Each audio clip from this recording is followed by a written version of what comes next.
Hello, in front of me I've got Xiaomi 13 and Samsung Smart TV. In this video I'll show you how to cast screen from smartphone to TV using YouTube app.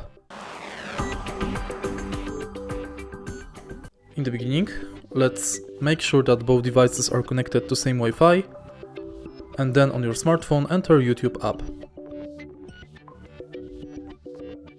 Now press the screencast button located on the top of the screen and select your TV. Now when devices are connected, you can play any music you want on your smartphone and it will be displayed on the TV.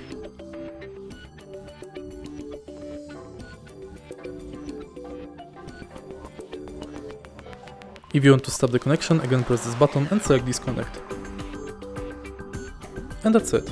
If you find this video helpful, please leave like, comment and subscribe.